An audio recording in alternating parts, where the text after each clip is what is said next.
And so, yeah, but before I get started, Mohammed, I want to ask you a couple of questions. Okay. And that is, I think it's not, we can't argue really too much about what Ramadan is. I think it means different things for different people. But what would you say are some of the key words that people here today who are listening, what would be some of the key things that Ramadan is all about? Well, I can sum up the whole thing when I say empathy, right? Hmm. Putting yourself in front of other people's shoes or in other people's shoes, um, feeling their suffering, um, fasting, worshiping God. So lots of things you can say. It's one of the greatest months to Muslims. Um, so yes, so it's fasting. It's the month of empathy and worship. Well, I think there's a word missing there, and I think that word is reflection. Yeah, that's right. It's reflection. Yeah. So actually, today we're talking about reflection. Yeah. Yeah, And because that we're is talking about teacher why, identity. yeah, that the reason I asked you that is because that is one of the reasons that I actually chose the theme of teacher identity, because I think it sort of fits in with the Ramadan, season, the Ramadan time when we do reflect. We reflect about a lot of things. And today we're just going to talk about teacher identity and reflect about that and what really is teacher identity. And so if you look in the chat box, today I'd like to just, it's Ramadan. I want to be a little bit more lax and keep it more, uh, I would say, relaxed. And so I put in the chat box some of the things that I'm going to cover today. So if you look in the chat box, and for those of you who just got online right now, you might not see it. So I put it again inside the chat box for you. Okay, it's right there.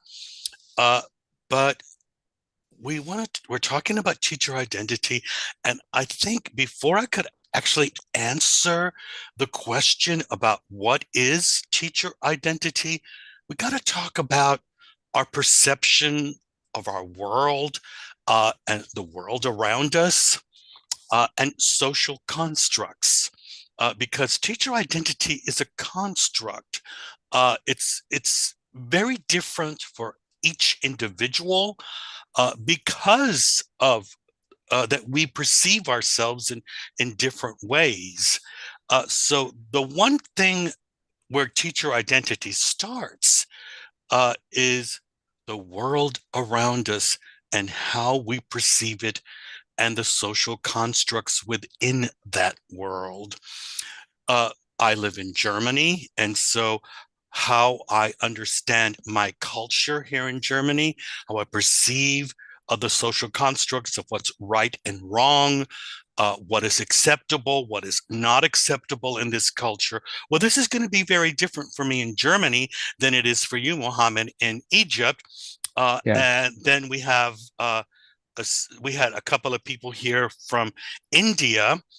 So if you're living in Saudi Arabia, and just because it's a Muslim nation doesn't mean that it's going to be the same.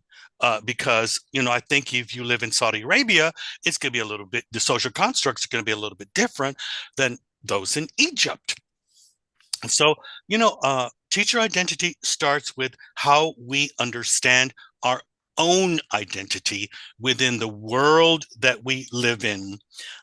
And so that's where it starts.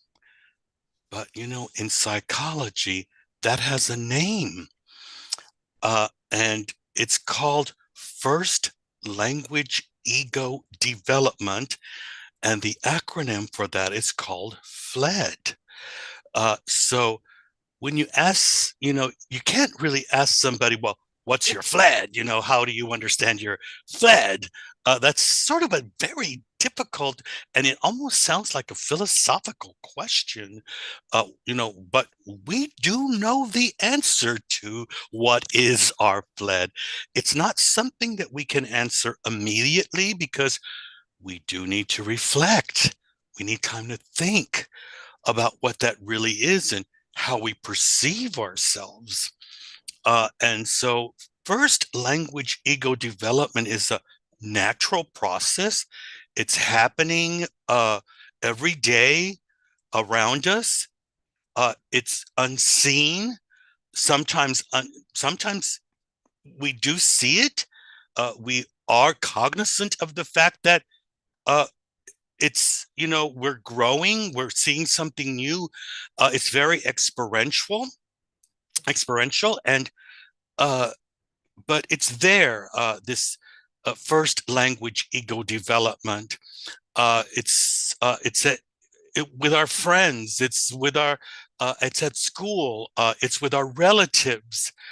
This is all happening, and when we're young, we're not really aware of that that we're developing within our mother language, in our that world that we live in, and understanding the rules and learning the rules, sometimes learning by doing and making mistakes and being corrected by our parents when we do something wrong, being corrected by our teacher when we make a mistake at school or whatever. But we start to learn the do's and the don'ts, the ups and the downs, the ins and the outs, and the white and the black and the gray areas of our culture.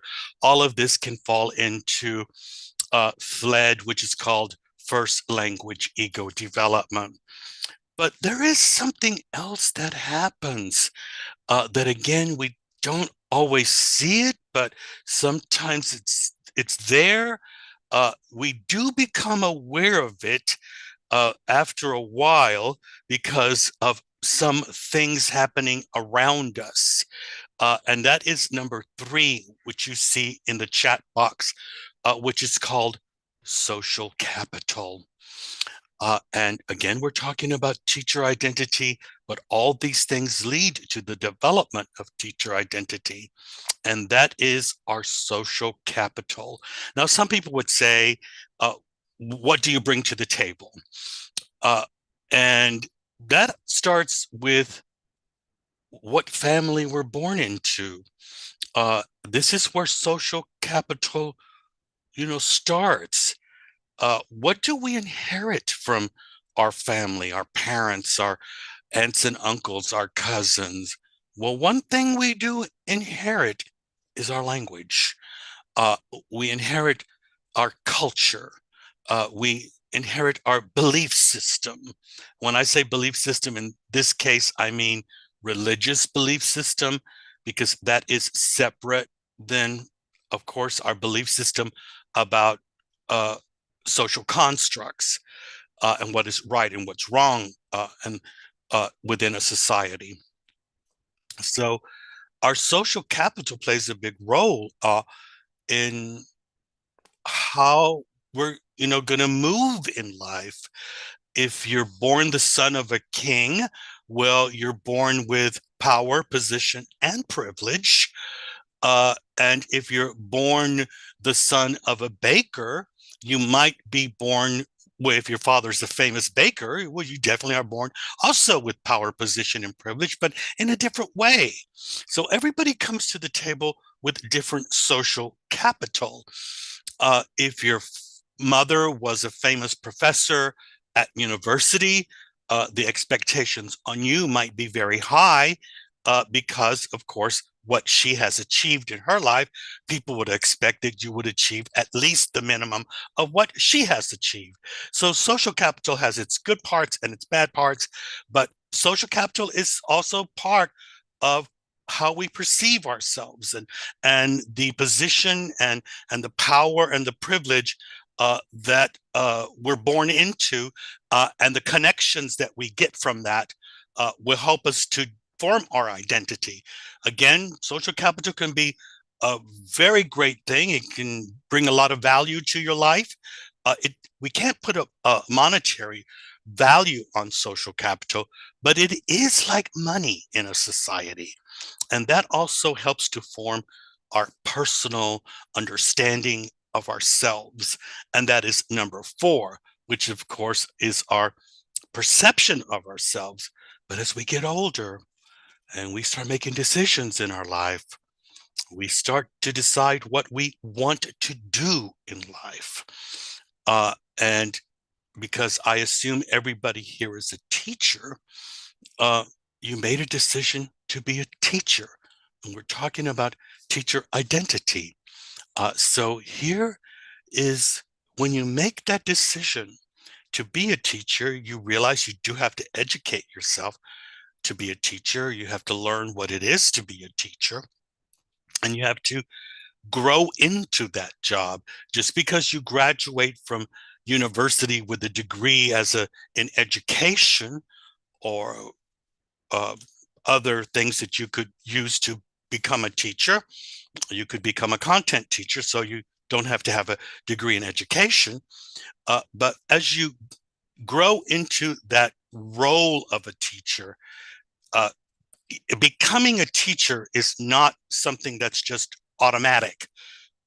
When you graduate, like I said, from university, you have to grow into that job, and slowly you will start to develop a perception of yourself within that job.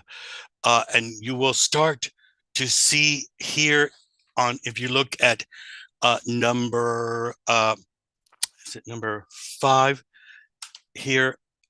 Where is it? Okay, yeah, number five, number six. Okay, uh, you go into the job as a teacher, and you have personal beliefs about what you think a teacher should do, and you have personal beliefs about what you think learning is.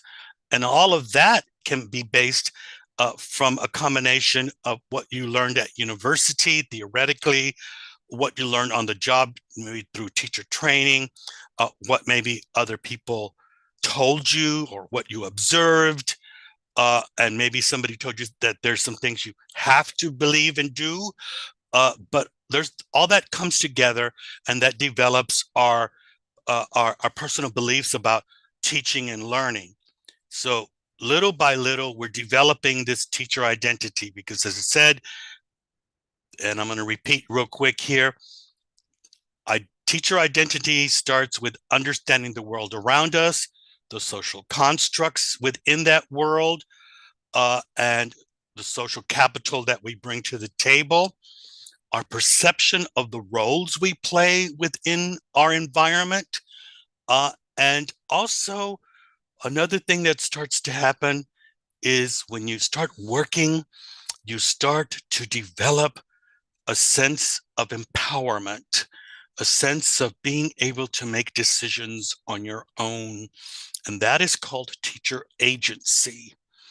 uh, how much empowerment you really, or how much you empower yourself is really important. Where does that come from, this sense of empowerment? Do you feel really good about yourself? Do you feel good about what you're doing as a teacher? Because the better you feel about yourself, uh, the more you're going to have a sense of teacher agency. How much does your employer give you? How much leeway do they give you to make decisions by yourself? Because that also helps you to develop a sense of empowerment.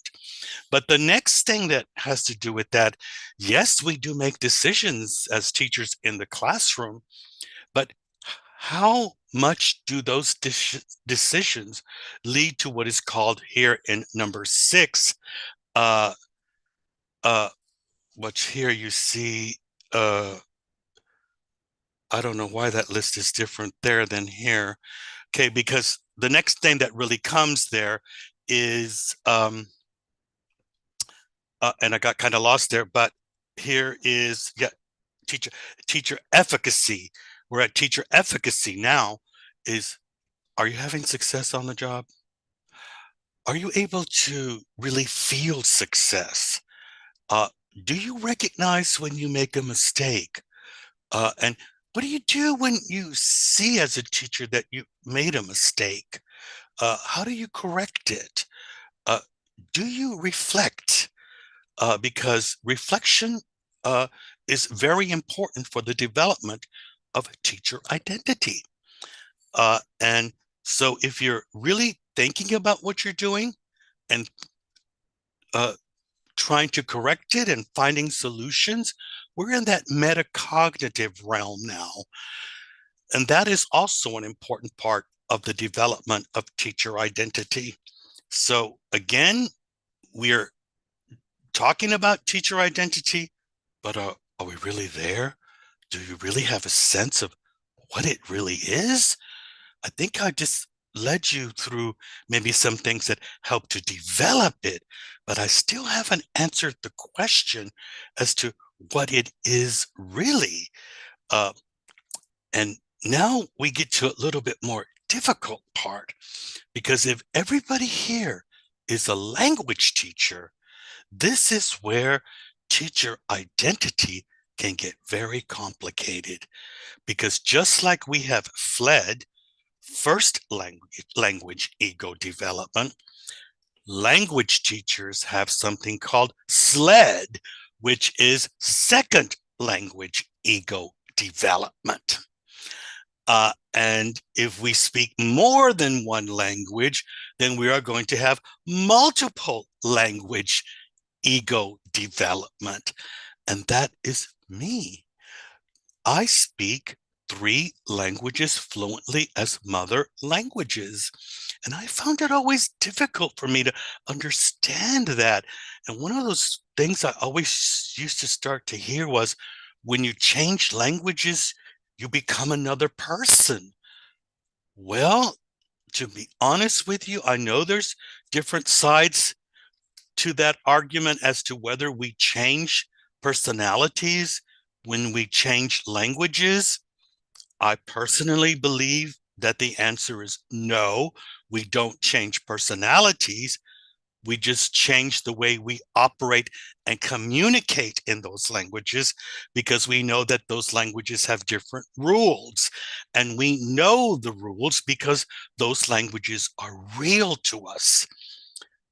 English is my mother language, and I operate in American English and British English pretty well too.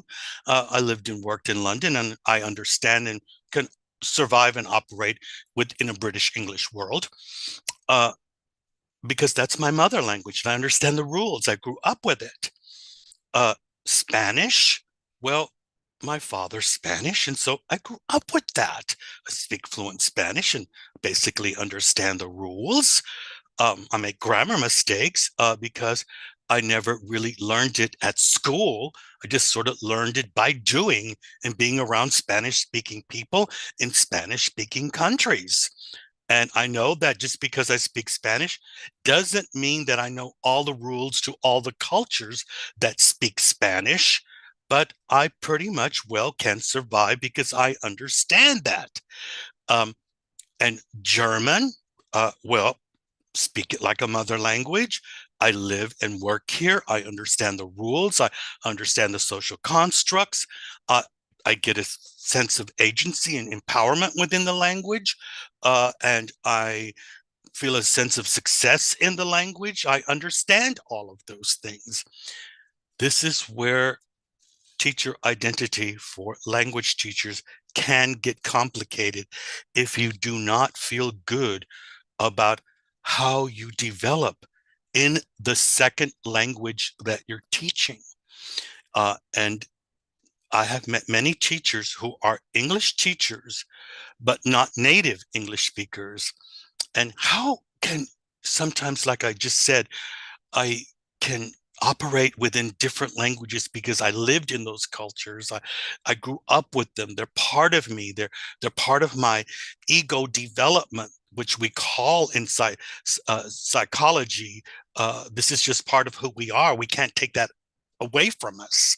Uh, Without that, we're nothing. So how do you see yourself uh, in that second language is really important, which is called SLED. second language ego development. How far are you? Well, I am going to just move my screen here real quick because I need to get to something really here real quick. Oh, I got all these windows open. Okay. I want to start to answer the question really quick of what is uh, teacher identity. Uh, there are several points as to what really teacher identity is. And the first thing that comes to mind is, again, like I said, your self concept of yourself, that understanding of yourself. How do you see yourself? How do you see your role uh, uh, in that job as a teacher?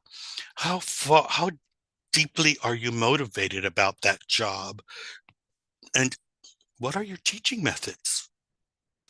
That's part of teacher identity. You've got to be able to talk about that. Uh, and how adaptable are you? This is also something very important.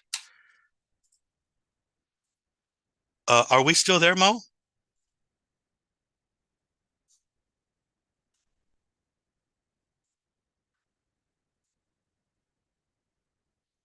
Hello?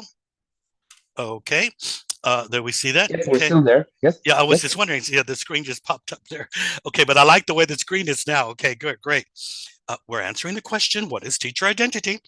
And I have to say, again, it's self-concept, your perception of yourself, uh, your motivation levels, your teaching methods and understanding those methods and what you use in the classroom, what works and doesn't work for you, your how you adapt within your learning teaching environment or learning teaching context, and the influences that are coming at you as a person, how you deal with that as a person, uh, and how you interact with other people.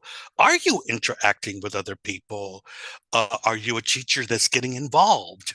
Are you involved in a personal professional learning network? Because that helps us to develop our teacher identity.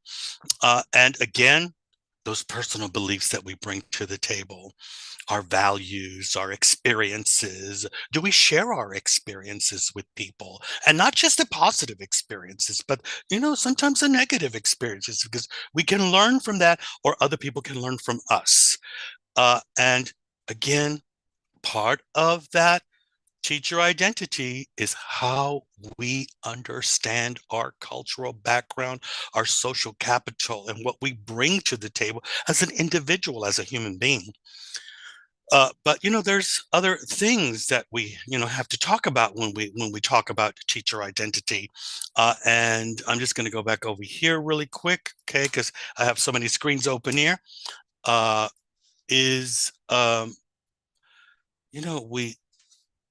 we sometimes just can't get a grasp of it, of all these things happening around us as a teacher as we grow and we develop. But there are things that can get in the way of us developing ourselves and developing our teacher identity and feeling good about it, and feeling successful as a teacher, as a person who's an educator, and working with other people.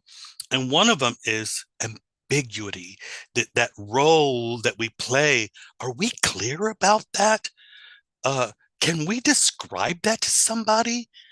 Because that's really the number one thing.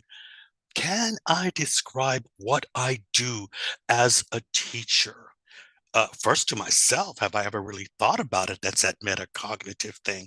Have I really just mind mapped and brainstormed with myself to answer the question, what do I do? What do I do as a teacher? And am I doing what I believe I'm doing? Have I reflected on what goes on in the classroom? And am I aware when I make mistakes, and how do I correct them? And how do I deal with my other colleagues? That's all these things that happen within that role that we play as a teacher. Again, that helps to develop that teacher identity. Another thing that helps to develop the teacher identity is actually a negative thing, and that's stress. Uh, Fatma talked about stress the other day, but stress plays a major role in our teacher, the development of our teacher identity. Is our Do we feel like we're getting burnout on the job? Do we feel that we're doing too much? Are we doing too much because they're pushing us too much, expecting too much of us? Is it my director that's expecting too much of me, asking me to do too much, or are my students asking too much of me? Are the students giving me stress? We got to deal with that. That's not something we can just ignore. But the sooner we deal with that, the better we might be able to have a clearer uh, a definition of or and a feeling of efficacy, success on the job. Another thing that can get in the way and challenges that we have to develop ourselves as teachers are those external pressures that we feel that we have as a teacher, especially if you're a primary or secondary school teacher, because you got to deal with parents and those are external factors. And we got to learn to deal with that. And how do we deal with that? Are we having success in the way we deal with that? Are we really thinking about that? Uh, Another thing that helps to develop our teacher identity is how do we deal with change?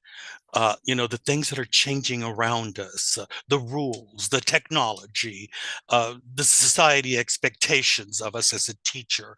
How do we deal with all of those things? And does it cause us stress?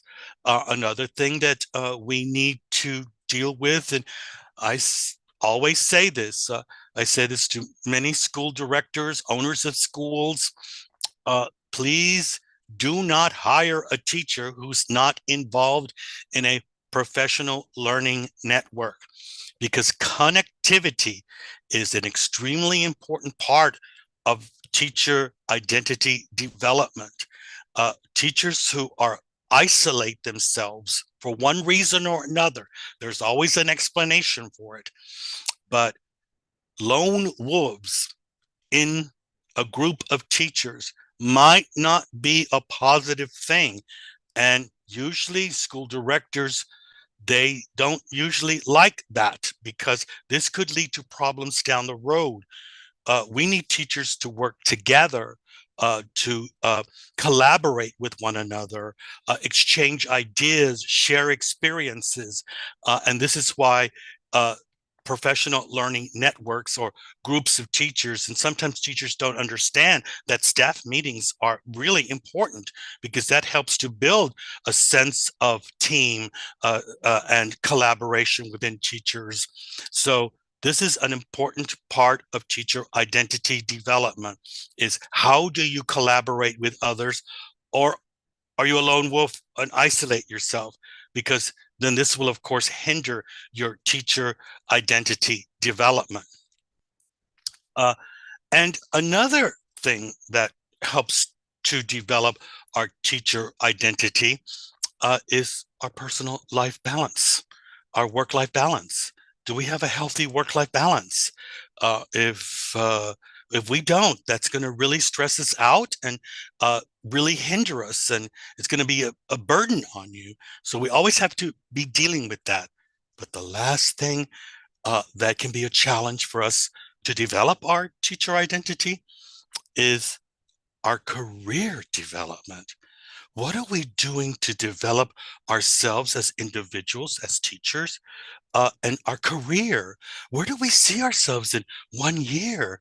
Where do we see ourselves in 2 years? And is this realistic? These goals that we're setting for ourselves. These are some of the challenges that we must overcome in order to develop a positive, healthy teacher identity. Another thing that we've got to also think about is I talked about connecting with other teachers in a personal learning network. Uh, but within those networks, these little groups, they can sometimes be little cliques. We want to look for authentic connection. Authentic connection is that I really care about being in this group, and the others in this group care about being in this group, and we truly share and open up and learn from one another. Uh, Another thing we've got to think about when we're developing this, have I accepted the fact that as a teacher, I also have to be a lifelong learner? This is really important. And can I prove to myself that I can set a goal and reach that goal and make a plan to reach that goal and prove to myself that I'm a lifelong learner, and not just to somebody else, but am I doing it because I really want to grow? So you got to have a grow mentality, a growth mentality. And that means, of course, being a lifelong learner. Uh, and what are you doing to innovate your teaching practice? Well, we know that technology plays a huge role in what happens in the classroom. And I hear so many people say that they don't like artificial intelligence.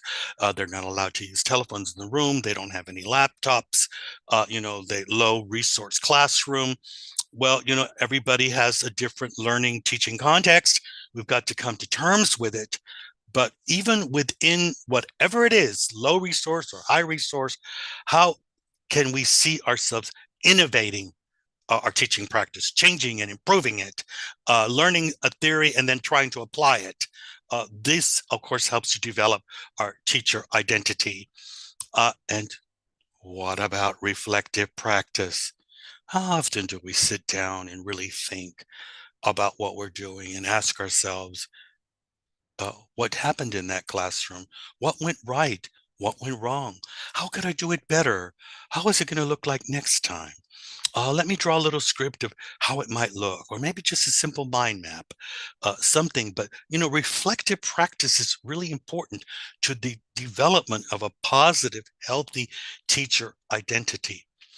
Another thing is, and I'm going to repeat myself here, yes, we need to be in a personal, professional learning network, but am I a collaborator? Or I'm just sitting there taking it in, seeing what I can hear. Am I really collaborating, participating actively in that group? What do I bring to that group? And whatever it is that I bring to that group, uh, am I building something, helping to build something? What is it that I'm helping to build? This will help, okay, to uh, solidify your position in that group, in your personal professional learning network. I know that when I'm in a learning network, I just don't want to, do a lot of blah, blah, blah. I really want to set some goals, not only for myself, but with the other people in the group, that we're all working towards something, and that we're not just spinning our wheels and wasting time, that we really have are focused on a set goal, and that we all try to work with each other and motivate each other to reach that goal, and that we're building something. Uh, and this, of course, the indirect uh, uh, uh, repercussions of development of building something is the development of your teacher identity. Uh, so, well, there's a lot of things that I've already said already about teacher identity. Uh, and I talked about second language ego development and first language ego development. But, we've got to be proactive in our teacher identity development. So here are some things I'd like to tell you about. How can we be proactive to, I said, join a teacher professional learning network with your colleagues. But, this is something I find really strange sometimes. It's an oxymoron with a when I see how other teachers operate, is they never really think about certain things. And I always say, well, can you answer certain questions at a job interview?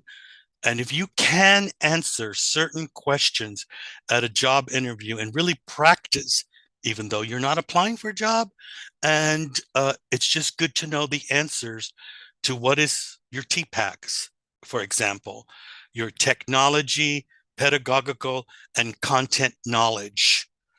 What is that? Can you talk about your TPAC? In other words, how do you use technology in the classroom? How do you understand your pedagogical understanding of teaching and learning in the classroom? And what is your content knowledge? If you're a language teacher and your content knowledge is just grammar and preparing somebody for IELTS, well, you know, it needs to be a little bit more than that, because that's only a very small part of what language learning is really all about, exam oriented learning. So you got to really be able to answer that question, what is your TPAC? But the really second most important question is, what is your teaching philosophy? Can you answer that question? If you follow me on social media, you will see that I have very detailed, self-directed learning things on LinkedIn as well as on Facebook for you to go to learn what TPAC is and how to be able to answer that question in order to help you to develop. Uh, and I have to develop your TPAC, but also you can go and find this is I don't know how many, I would say 500,000 people have already seen the article that I wrote about teaching philosophy and what that really is. Because if teachers cannot answer the two most important questions at a job interview, what is your TPAC and what is your teaching philosophy, then you haven't really taken the time to develop your teacher identity. And this, again, is what we're talking about with teacher identity uh, and all those things that you need to know. And it's not something we can just clarify and deal with here very quickly.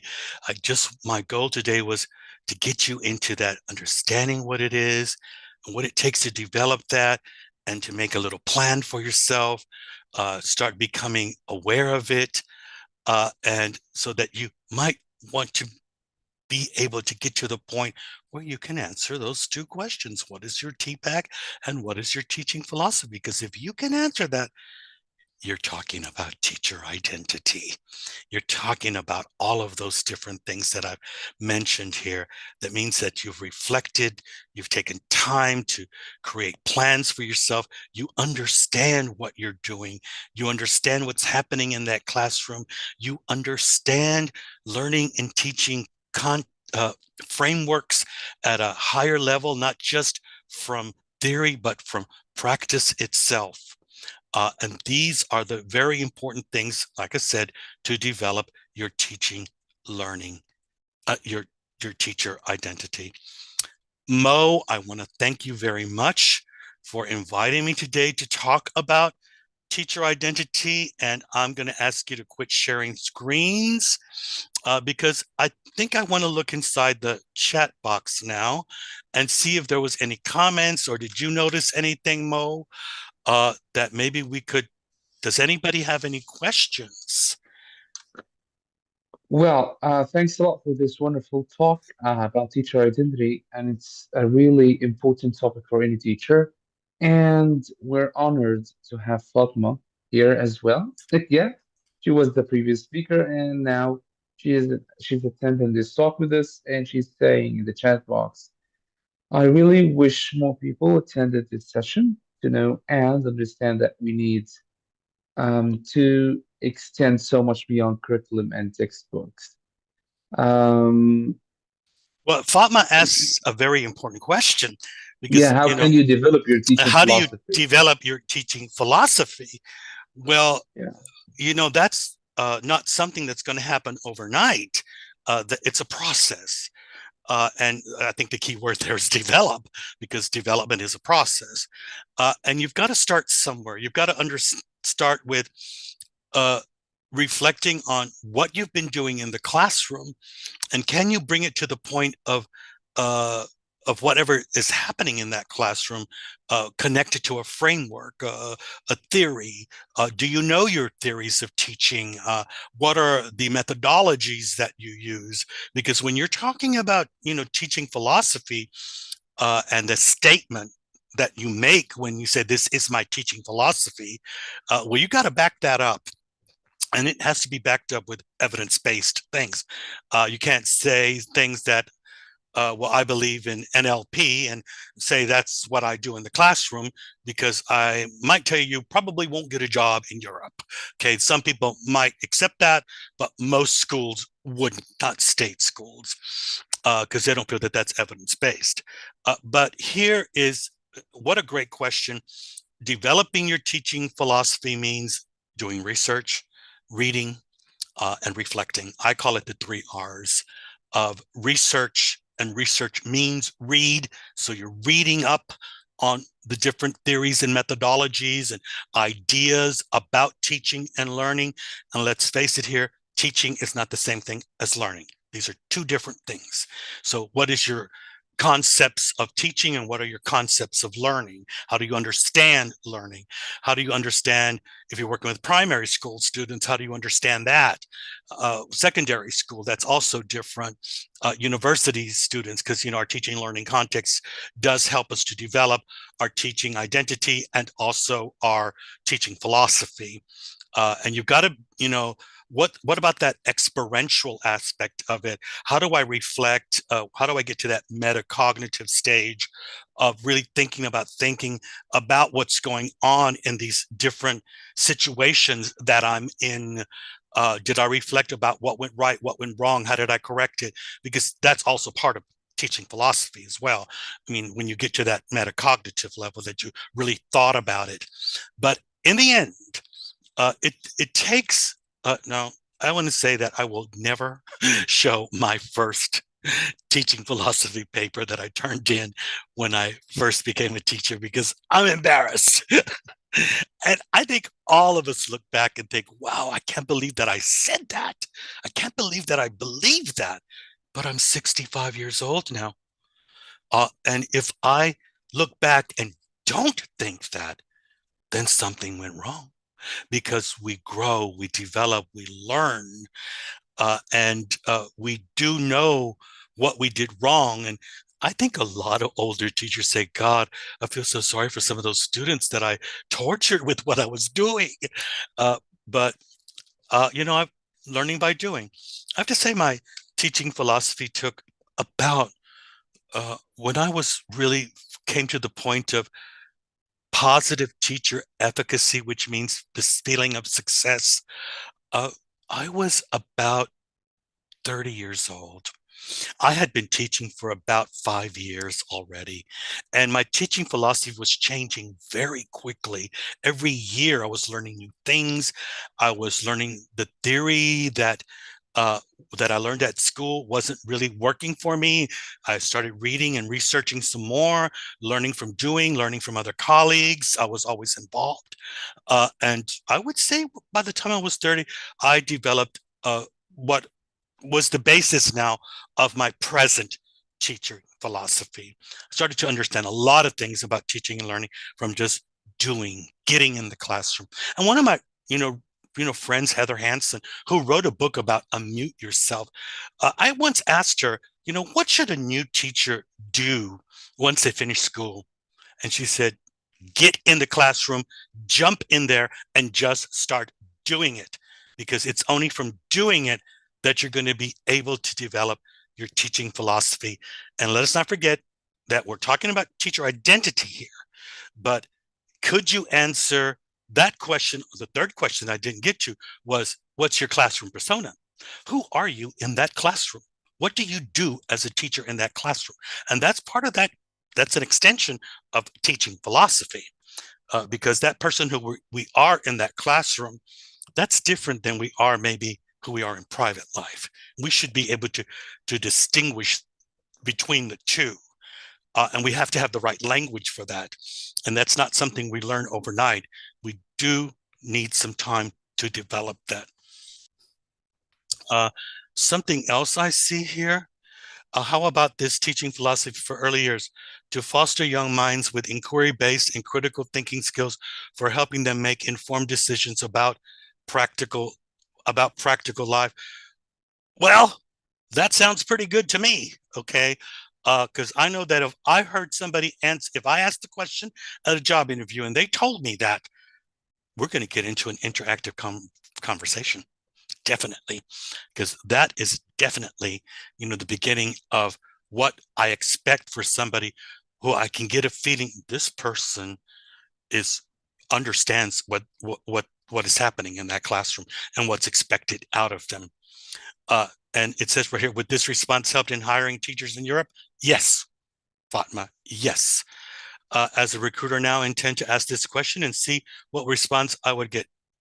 Every recruiter, every school director, every school owner, every school principal, person who is in decision-making process should always ask the question, what is your TPAC, your teaching, your technology, pedagogical, and content knowledge skills? And the second question is, what is your teaching philosophy? And how do you see yourself in the classroom? What's your teacher persona? All of that encompasses under this big umbrella, teacher identity. Uh, Teacher identity is really what we're talking about here, but again, there's other things that are connected to that. Well, if we don't have any other, Mohammed, do you see any other questions here in the chat box? Fatma, thank you for asking those wonderful questions, because that was a Yeah, really important question. I would have totally forgotten that. Yeah. Uh, but some definitely. great questions here Mm-hmm. from Fatma. Yeah, we don't have any other questions as I guess. So everyone, feel free to drop your questions in the chat box if you have anything. All And by the right. way, I just want to say I hope everybody's having a wonderful Ramadan time. Yeah, I know that thanks to Fatma, I was able to be there in Saudi Arabia, in Jeddah, at the beginning of Ramadan, and hope to come back to Saudi Arabia and to Egypt soon. Soon, very soon. Okay. So thanks a lot, Ron, for this wonderful talk and talking about this wonderful topic. I would just like Um, to add, Mohammed, yeah, again, if you want to know more about it, and that's that thing that I guess that's why I, you know, have a lot of followers on social media, but my posts reach about 250,000 teachers a month on Facebook and LinkedIn.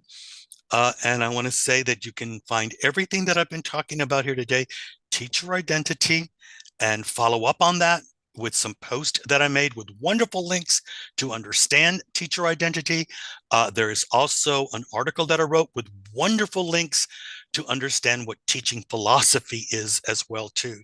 And these things will help you to really create a plan for yourself and be able to answer the question, what is your teacher identity?